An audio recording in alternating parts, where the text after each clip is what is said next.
The Indiana Fever just got absolutely demolished, and what Stephanie White did in this game should have every single fan calling for her job right now. Before we expose exactly how she let Napheesa Collier drop 32 points like it was a layup drill, you need to hear what just broke about Caitlin Clark's injury that changes everything. Hit that subscribe button because this is about to get wild, and you're going to want to be here for what's coming next. Napheesa Collier just made Stephanie White look like a high school coach, and I'm not even exaggerating. 32 points on 11 of 19 shooting, and she'd been out for 7 games with an ankle injury. 7 games! She comes back and immediately destroys the Fever like they're a G League team. And here's the kicker. White knew this was coming and did absolutely nothing to stop it. The defensive schemes were a joke, the rotations were embarrassing, and by the end, even the players looked like they'd given up on their coach. But wait. It gets worse. While Collier was cooking the Fever's defense, guess who was sitting on the sidelines in street clothes? Caitlin Clark, missing her 15th straight game, Sophie Cunningham out for the season with a torn MCL, and Stephanie White's solution? Play Kelsey Mitchell into the ground for 38 minutes while your bench sits there collecting dust. This isn't coaching. This is basketball malpractice. Let me break down exactly how bad this 97-84 beatdown really was. The Lynx shot 57% from the field. 57, they shot the same percentage from 3-point range, 12 of 21. You know what that means? The Fever's defense was so bad that Minnesota could have closed their eyes and still made over half their shots. And the most embarrassing part? This happened at home. Wait, no, this was in Minneapolis, but still, the Fever had just played them 2 days earlier and should have known exactly what was coming. Here's where Stephanie White completely lost the plot. Minnesota went on an 11-0 run to close the second quarter, and what adjustments did White make? Absolutely none. She watched Maria Kliundakova score or assist on every single point in that run and didn't call a timeout, didn't change the defense, didn't do anything. Just stood there with that confused look on her face while her team got buried. That's when you knew this game was over. When your coach has already mentally checked out before halftime. The Michaela Timpson situation is even more insane than you think. Here's your most athletic defender available. Someone who could have at least made Collier work for her points. And White plays her less than 2 minutes. Make it make sense. Meanwhile, she's got Aaliyah Boston trying to guard Collier in the post, getting absolutely cooked possession after possession.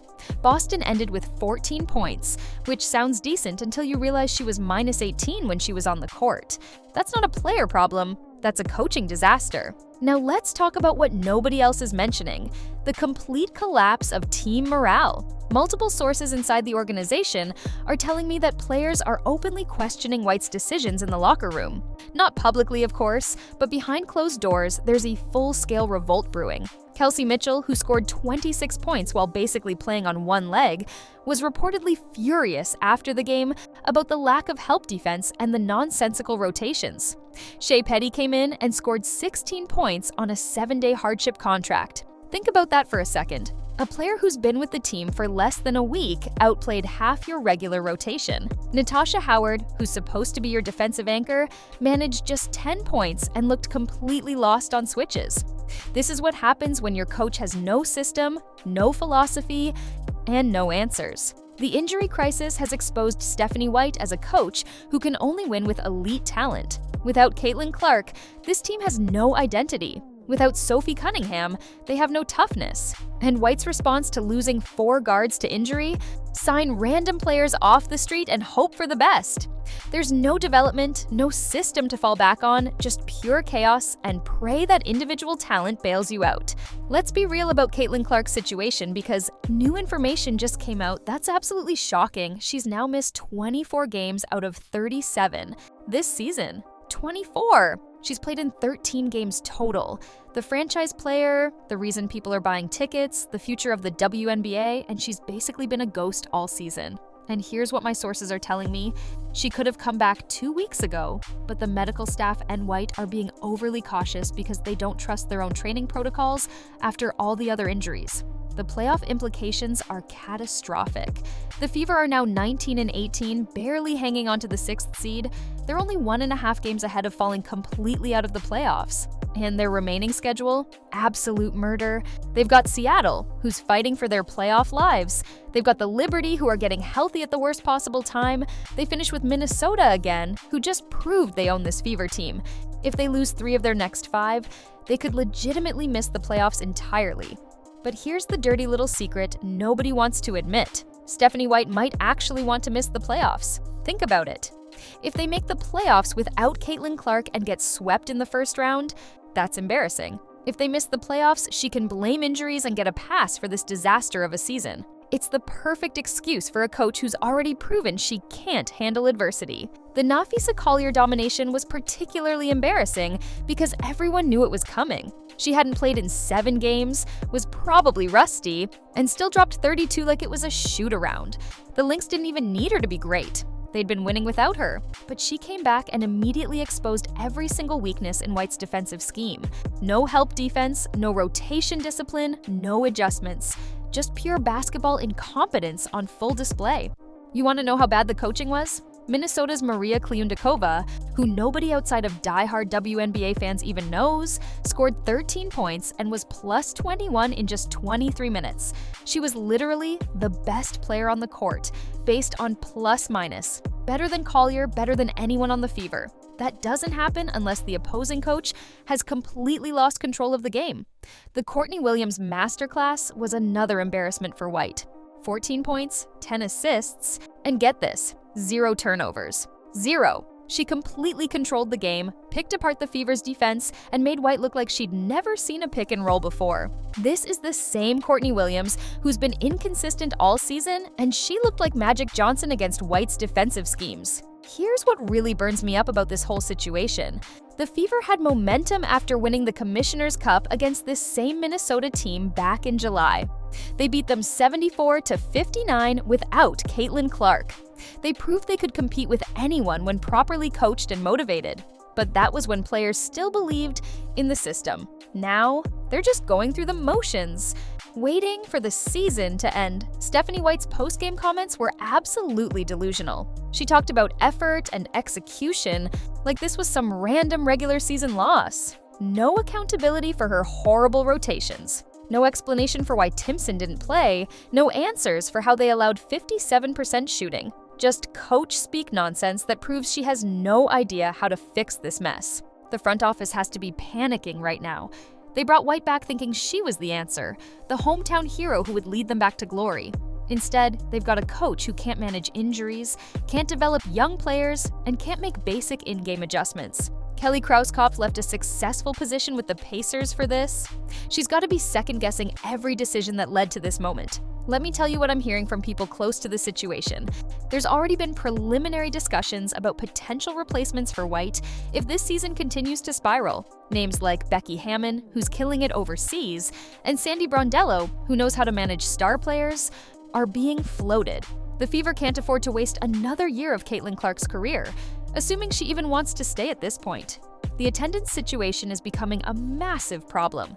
The Fever were selling out every game when Clark was healthy. Now, they're papering the house with free tickets just to make it look respectable on TV. Season ticket holders are demanding partial refunds. Corporate sponsors are asking tough questions. The financial impact of this disaster season could set the franchise back years. And don't even get me started on Aaliyah Boston's regression under White. Last year, she was an all-star, a cornerstone player who looked like a future Hall of Famer. This year, she's averaging 14 points and looking completely lost without Clark to set her up. She had 7 rebounds against Minnesota. 7! For a center who's supposed to dominate the paint. That's not development, that's regression, and it falls directly on the coaching staff. The medical staff needs a complete overhaul too. 4 guards with season-ending injuries? That's not bad luck, that's incompetence. Either they're misdiagnosing injuries, rushing players back too soon, or failing at basic injury prevention. Sydney Colson tears her ACL, Ari McDonald breaks her foot, Sophie Cunningham tears her MCL, and Caitlin Clark can't stay healthy for more than 3 games at a time. This is unprecedented in WNBA history. Here's something that nobody's talking about: the psychological damage this season is doing to the young players. They're learning how to lose, how to accept mediocrity, how to make excuses. That's poison for a developing team. Once that losing mentality sets in, it takes years to break. Look at teams like Connecticut. They've been rebuilding forever because they can't shake that culture of failure. The Lexi Hall situation perfectly encapsulates White's coaching incompetence. She scored a career-high 23 points in the previous game against Minnesota, showing she could be a real contributor. So, what does White do in the rematch? Reduces her role, changes her position, and watches her confidence evaporate. Hull went from looking like a potential starter to barely getting meaningful minutes. That's how you destroy young talent. What really infuriates me is that Minnesota was vulnerable. They'd lost 2 straight games coming into this matchup.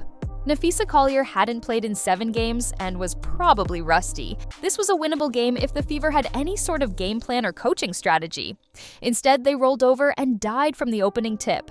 The 11-0 run to end the first half should be shown in coaching clinics as an example of what not to do. Your team is already struggling, you're down key players, and you just let the opponent go on a massive run without calling timeout, without making substitutions, without changing defenses. That's coaching malpractice. Any high school coach would have been better prepared. Sources are telling me that even Caitlin Clark, who's always been publicly supportive, is privately questioning whether this is the right situation for her career. She's watching from the sidelines as her team falls apart, knowing that her prime years are being wasted. She's seeing other young stars like Paige Buchers thriving in better systems and wondering what could have been. The comparison to last year under Christy Sides is becoming impossible to ignore. Yes, Sides only won 20 games, but she had the team playing hard every night. They had an identity, they had a system. Players improved under her watch. White comes in with her supposed superior resume, and everything falls apart. Sometimes experience doesn't mean anything if you can't connect with modern players. Here's what needs to happen immediately. First, Stephanie White needs to be put on notice that her job is in jeopardy. No more excuses about injuries or bad luck. Second, the medical staff needs to be completely replaced. Third, they need to shut Caitlin Clark down for the rest of the season if she's not 100% healthy. Fourth, they need to start interviewing coaching candidates now, not wait until the offseason. The Fever are at a crossroads. They can either admit this Stephanie White experiment has failed and make changes now, or they can waste another year and risk losing Caitlin Clark's faith in the organization. Because make no mistake, if this continues, Clark will want out.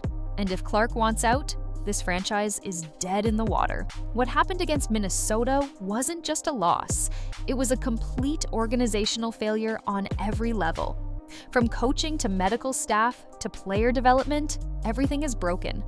And until Fever ownership admits that and makes wholesale changes, this is only going to get worse. The 97-84 score doesn't even tell the whole story. This game was over by halftime. The Lynx were up by 12 early in the third quarter and basically coasted the rest of the way. They could have won by 30 if they wanted to embarrass the Fever even more. That's how thoroughly Stephanie White was outcoached. If you're a Fever fan, you should be demanding answers. You should be calling for accountability. You should be asking why your franchise player has missed 24 games, why your coach can't make basic adjustments, and why your team looks like it's given up in August. This isn't acceptable for a franchise with championship aspirations. The time for excuses is over. The time for change is now. And if Fever ownership doesn't act quickly, they're going to lose more than just games. They're going to lose an entire generation of fans who came to see Caitlin Clark and Sophie Cunningham lead this team to glory, only to watch it all fall apart due to coaching incompetence. That's the real story here. Not just that the Fever lost to Minnesota, but that they've lost their way as a franchise. And until they admit that Stephanie White is the problem, not the solution, nothing is going to change. If you agree that White needs to go, smash that like button and let Fever management know how you feel in the comments. Subscribe for more truth about what's really happening with your Indiana Fever, because mainstream media won't tell you what I just did.